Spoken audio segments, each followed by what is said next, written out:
for the appellant? Yes, Your Honor. Charles Michaels for the appellant, Kim Williams. I'd like to reserve 4 minutes for rebuttal. You may do so. Thank you, Your Honors. You may proceed. Yes. Good morning, Your Honors. I represent the appellant in this matter, Kim Williams. This case comes from the Ray County Chancery Court.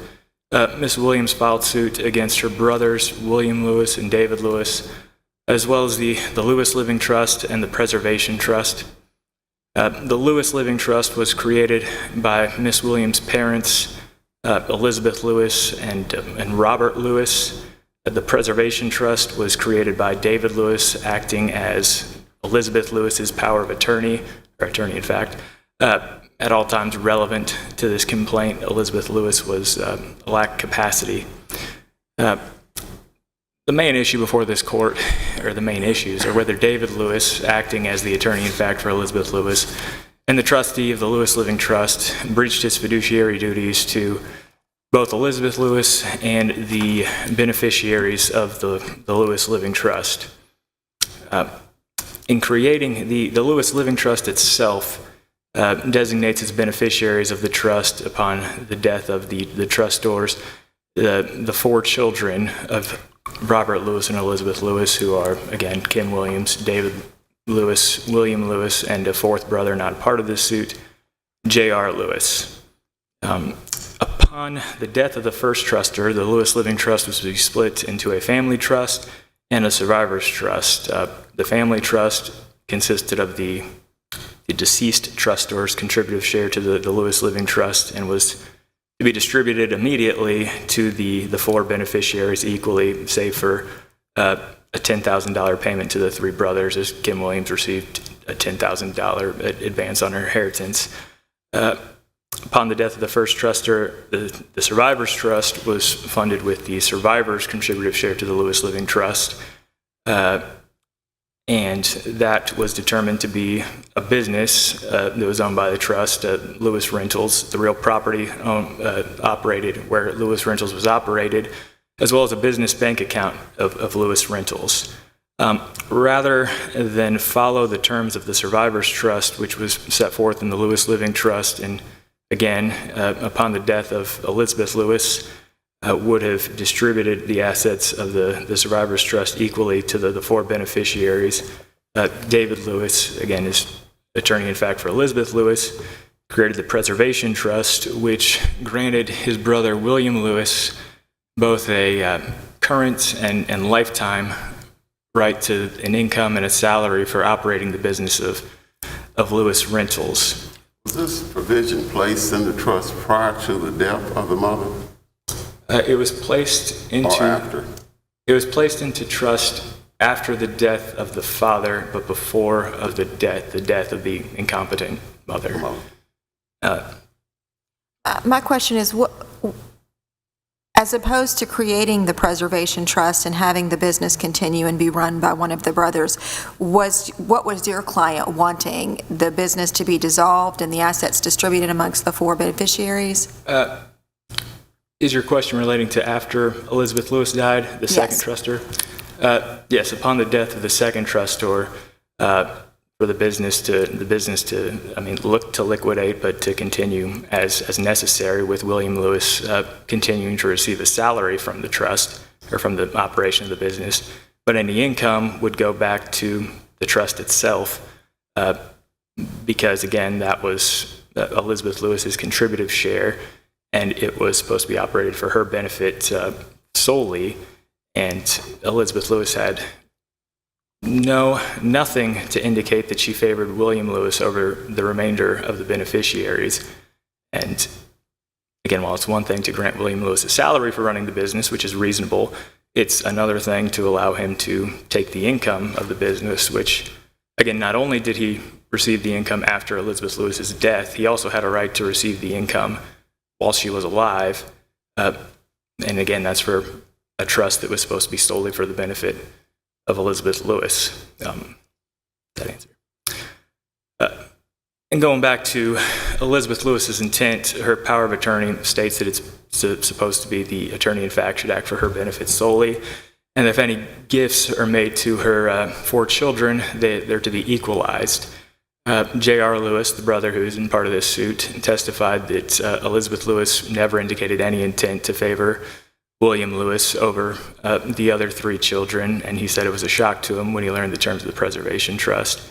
Norm Sabin, who was the attorney who drafted not only the Lewis Living Trust for Robert Lewis and Elizabeth Lewis, but also the preservation trust for David Lewis, testified that there was no reason for William Lewis to receive the income from the business either before or after Elizabeth Lewis's death. It didn't benefit Elizabeth Lewis, and it was done solely based on the fact that the father, Robert Lewis, had written 2 handwritten letters before his death that were delivered by David Lewis to Norm Sabin that indicated some intent that William Lewis be able to run the business after Robert Lewis passed away and after Elizabeth Lewis passed away.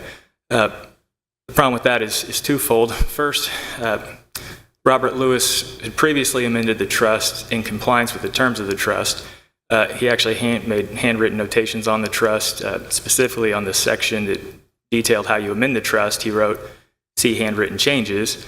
And then later on, regarding distributions to beneficiaries, he took Miss Williams' portion out of trust and instead, or out of a trust. When she received it, it was originally to be held in trust because she was going through a divorce at the time and he wanted to make sure her assets were protected. That had ended at that point, so he was amending the trust to remove that provision. So to comply with the amendments to the Lewis Living Trust, it had to be signed by the trustor and delivered to the other trustor and signed by that trustor. Clearly, Robert Lewis signed it, and Elizabeth Lewis also signed it, so clearly it was delivered to her. So that amendment complied with the terms of the trust. And under this court's prior decision in the state of Hunter, where a trustor complies with the terms of the trust in making an amendment, the court isn't going to enforce another purported amendment that doesn't comply with the terms of the trust. In Hunter, it was a purported amendment to the trust by a will. In this case, it's 2 handwritten letters that don't even attempt to amend the trust or do anything along those lines. And the second issue with that, again, is that Robert Lewis's intent wouldn't matter regarding Elizabeth Lewis's contributive share to the preservation trust because that trust was for her benefit only, and per the terms of the Lewis Living Trust, the contributive share of the surviving spouse could only be modified by the surviving spouse. Robert Lewis obviously wasn't the surviving spouse, and it wasn't his contributive share to modify. So on those issues, petitioner again asserts that David Lewis violated his fiduciary duties to Elizabeth Lewis as not only her attorney in fact, by violating her known estate planning wishes, but also as the trustee of the Lewis Living Trust, in that he essentially modified the terms of the Lewis Living Trust, the terms being Elizabeth Lewis's disposition provisions, in a way that didn't comply with Elizabeth Lewis's known intent. And he also breached his duties to the beneficiaries because he favored one beneficiary, William Lewis, over the other 2 beneficiaries, technically 3 when you consider himself, in that he granted William Lewis the right to receive the income, not only during Elizabeth's life, but after she passed away. And further, he granted William Lewis the sole discretion as to when those assets would be distributed to the beneficiaries, and included in that provision the right to sell the business, which presumably could include the right to sell the real property, which would be income to the trust, keep the income, and then continue running the business elsewhere or as necessary, which would have kept the trust in effect. The second main issue before this court would be the enforceability of a no contest clause.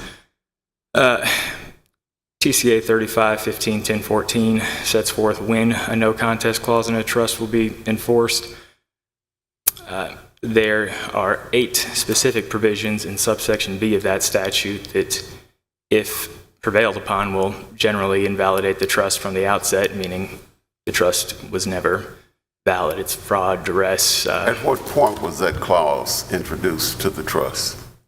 The clause in the Lewis Living Trust states that the court must first determine that the trustee acted in good faith before it will be enforced. Initially introduced, was that in the father's trust? That was in the father and mother's original trust before anybody passed away. Both father and mother original And then trust. once the mother passed away and David Lewis created the Preservation Trust as her attorney, in fact, the no contest clause was in that one doesn't include the provision that the court must find that the trustee acted in good faith prior to enforcing the no contest clause. So the trial court in this case didn't even reach the issue of whether the fiduciary acted in good faith. It determined that issue was moot on finding that Ms. Williams was seeking to invalidate portions of the Preservation Trust, which, again, for a remedy for breach of trust is to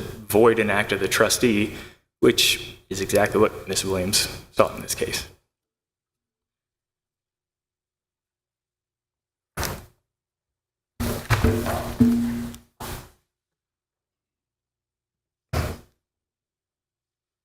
May it please the court. Good morning, Stephen Wright from the Chattanooga Bar. I have the privilege of representing the appellees in this case. The appellees, by way of clarification, do include both William Lewis and Robert Lewis as individuals and as trustees, as well as the actual trusts themselves. Judge Davis, you asked a question early on. What was the point? What did Ms. Williams want? What did the petitioner seek? That question is clearly answered in the deposition testimony that it took us a court order to compel Ms. Williams to show up in Tennessee to give that testimony. And when I asked her after 4 or 5 hours of depositions, she said, I want it to go back to the way it was. I want it to all be the way it was before my dad died. What's so interesting to me, though, is she didn't have it in equal parts before her dad died. So even if we go back to the way it was, even if we go past her motive, past her intentions of bringing this lawsuit, and we go back to the way it was in 2012, Mr. Michaels did point out one of the differences, the $10,000 payment, which was given to 3 but not the 4th sibling, the 4th being the petitioner. But he neglected to tell you that Kim's money, all of her disbursements, were going to be guarded over by her brothers in a separate trust. So in 2012, her mom, her dad said, if we're looking at their intent, right, said, Kim is being treated differently. She's being treated differently in the amount, and she's being treated differently in the way we think she can deal with money. That's the way it was in 2012. So going back to your question, if we unwind, if we go back to 2012, that's what would have happened. But let's forget all that. One other thing that I think is really important, Judge Davis, you mentioned in the argument preceding this one, you said one of the favorite things Court of Appellate judges like to do is wade through the record. You said that in jest. We laughed. Sort of. Sort of. This record, Your Honor, is 26 volumes long. I have been told that it is the largest record that Ray County has ever transmitted to the Court of Appeals. This case was filed 4 years, 11 months ago. It has seen 3 iterations of amended complaints. It has seen multiple summary judgments filed by the petitioner, with one coming, I want to say, 3 or 4 months after the complaint was filed. It has seen 4 appeals, 3 of which involve me and 1 involves Mr. Hanna, and that hasn't been argued yet or briefed. Mr. Hanna, by the way, represents Norm Sabin. The case has been split under Rule 54. This isn't a record that we can just keep throwing mud up and see what sticks. This is a record that learned counsel made great efforts to present to the trial court and an abundance of pleadings, well-written, articulated briefs, complaints that had a lot of substance. But when he gets down to it, he misses the mark. This isn't about what the Well Trust or the Lewis Living Trust, the 2012 document allowed. It's about what the power of attorney allowed. When David Lewis, again, looking at the intent of his parents, when David Lewis was granted the power of attorney in 2012, that power of attorney gave him the ability to do estate planning, gave him the ability to look after his aging parents. That was the point. Robert Lewis died unexpectedly, a little bit early. Elizabeth Lewis was physically healthy in 2015. No one anticipated that her body would have given out as quickly as it did. There is no dispute whatsoever that in 2015, at the time Robert passed away, Elizabeth was in a memory care unit. She did not have competency. That's not an issue in dispute. So in 2015, what does David Lewis do?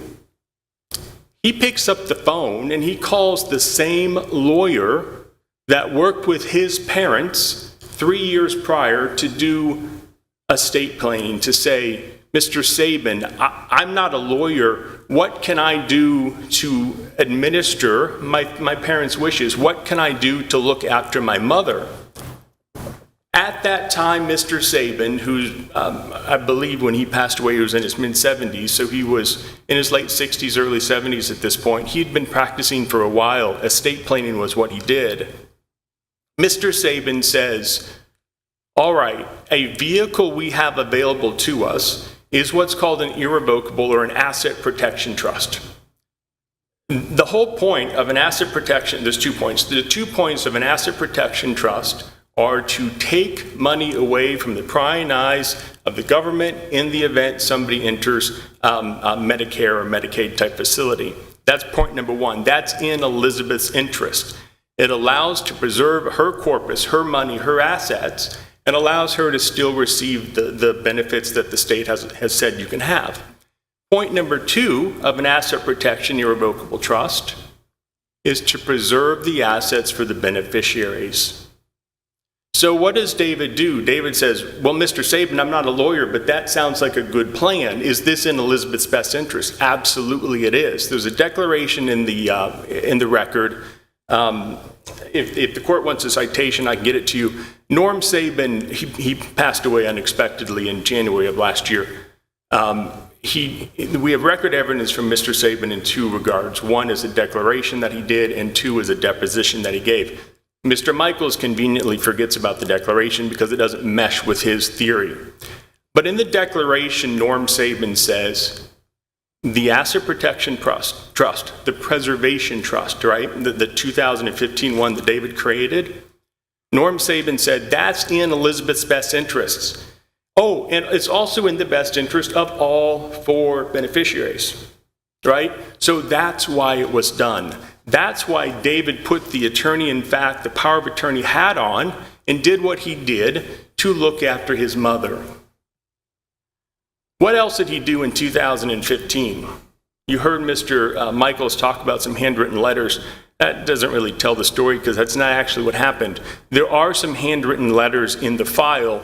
David gives them to Norm and says, I also have these. It seems to me that my dad has had a change of heart about my sister.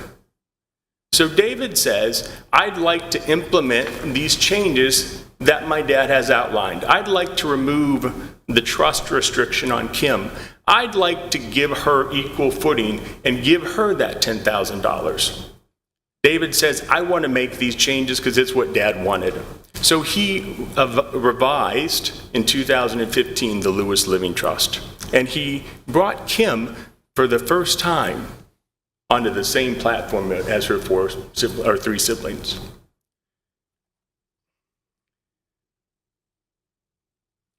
Your Honor, I also want to point out there's a couple of issues that, as I was reading through this last night and rereading the materials, Mr. Michaels mentioned in oral argument section TCA 3515 1014. Mr. Michaels then references subsection B and says there's 8 subsections to subsection B. Well, I was doing some keyword searches, and he doesn't talk about that at the trial court level. It's not in the summary judgment briefing.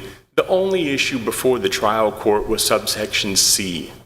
Subsection C is different than subsection B, so to the extent he wants you to look at a section the trial judge never had a chance to do, why are we doing that?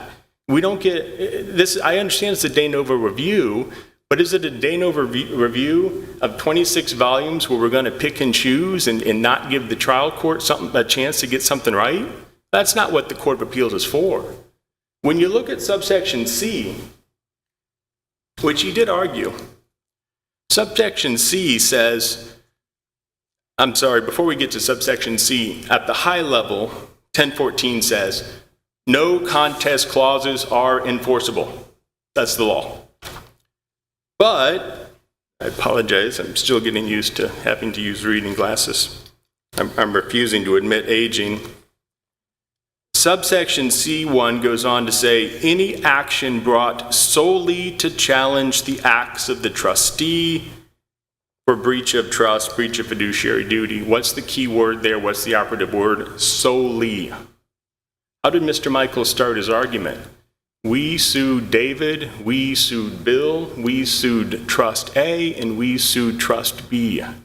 When you look at Kim Williams' deposition testimony, what does she say? I want to blow it all up. I want to start over. I want it back to the way it was in 2012. This lawsuit isn't solely to challenge the acts of somebody in a trustee relationship.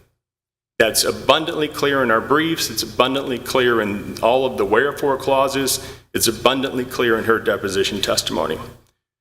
So, going back to 1014, subsection 5, a no contest clause doesn't apply to any action brought by a beneficiary or on behalf of any such beneficiary for a construction or interpretation of the terms of the trust. Kim's lawsuit doesn't say, Judge, I don't know how to read this. I don't know what the trust says. Kim says, the trust is no good. Wipe it out.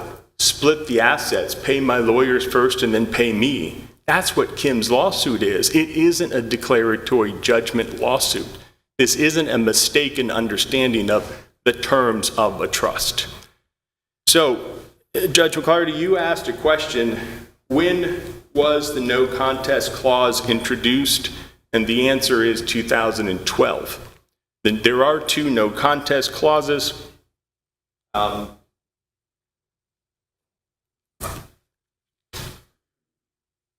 I'm going to read from my summary judgment briefing.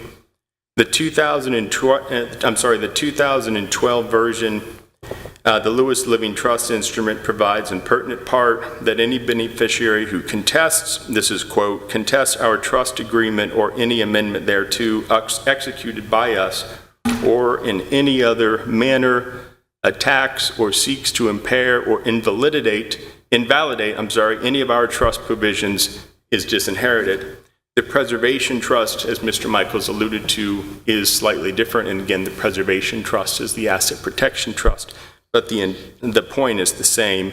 If any beneficiary shall in any manner, directly or indirectly, attempt to contest or oppose, and just for the purpose of this, I'm going to stop reading because I'm running out of time. But the answer, Judge McClarty, is 2012. The parents chose to put it in the first document. And then when the 2015 amendment to that document was done, I believe the no contest clause stayed the same. And then the preservation trust, I think the honest answer is I suspect Mr. Saban's forms database had changed. And so it was a different button he was probably pushing. So the parents chose to put it in. And again, Your Honor, the parents chose to treat Kim differently from the outset. Your Honors have all been remarkably quiet.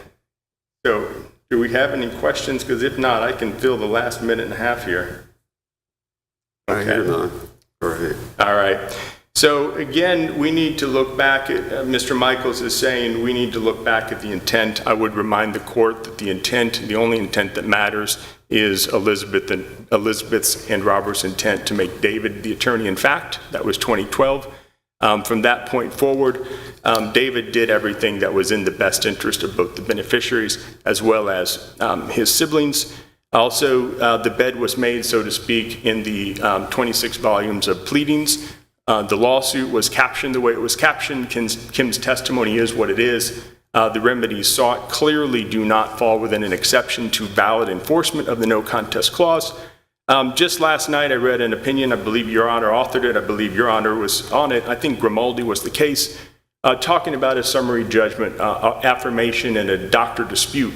And I think Your Honor wrote, after thoroughly reviewing the record and after adequate time for discovery has completed, then summary judgment's appropriate if all the elements aren't met. That's what we have here. The trial court had 4 years, 11 months, 26 volumes. The chancellor did a darn good job on this case. Her order says so, her ruling says so, and we submit that everything should be affirmed with the exception of allow us to get our attorney fees directly from Kim, which is in the brief. And I am just about out of time, so thank you. Thank you. Your rebuttal, sir.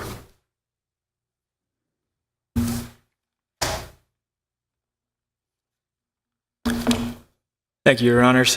First, to address the power of attorney issue, if all that mattered is the intent to grant someone a power of attorney, we wouldn't have case law that, for example, states that an attorney, in fact, can't give a grantor's property to another person, absent some evidence of the grantor's intent to favor such person over others and a history of gift giving. Under Appellee's argument, it wouldn't matter what the grantor's intent was, so long as they granted the attorney. I mean, they granted someone the attorney. In fact, regarding the no contest clause, as I pointed out, the clause in the Lewis Living Trust states that the trial court must make a finding that the trustee did not act in good faith prior to enforcing the no contest clause. The trial court didn't make a ruling on that issue. It ruled that issue was moot based on its other ruling, it being whether the trustee acted in good faith. And again, the Preservation Trust, which was drafted by the trustee David Lewis, doesn't speak to the trustee's good faith. It just states that the no contest clause is enforceable if you bring suit. TCA 35-15-1008 states that an exculpatory clause that is drafted by the trustee as opposed to the trustor of the trust, and again, David Lewis was acting as the trustee of the trust and as Elizabeth Lewis's attorney. In fact, when the Preservation Trust was drafted, is void unless the trustee proves that the terms of the exculpatory clause were fair under the circumstances and its contents were adequately conveyed to the trustor. Again, Elizabeth Lewis was incompetent, so it's unclear how the terms of the exculpatory clause in the Preservation Trust could have been conveyed to her. And simply whether it's fair to exculpate a trustee if he acts in bad faith when the trustee is the one who creates that provision, it's exculpating yourself for acting in bad faith is clearly not fair under the circumstances to the remaining beneficiaries. Just briefly regarding the amount of time this case was before the court and the record, and there are thousands of redundant pages, and it was 3.5 years until appellees filed a motion for summary judgment. Placing that all on Ms. Williams, it doesn't jive with what actually happened. And regarding Norm Sabin's declaration versus deposition testimony, we are on a motion for summary judgment. So even if his contrary statement during his deposition isn't controlling when he said that there was no reason for William Lewis to receive the income after the death of Elizabeth Lewis or while she was alive, it would still create a dispute of material fact as to what or why the provision regarding William Lewis was added. And do Your Honor have any questions? I hear none. All right. Again, then, Ms. Williams just requests that this court overrule the trial court, grant Ms. Williams' motion for summary judgment, and find that the terms of the preservation trust that are inconsistent with the terms of the survivors trust and the Lewis Living Trust should be struck and the assets distributed as set forth in the survivors trust. Thank you. Thanks to both attorneys for your presentation. Your case now has been submitted to the Tennessee Court of Appeals. You should receive our order and our opinion within a reasonable period of time. The attorneys here may be excused. Thank you.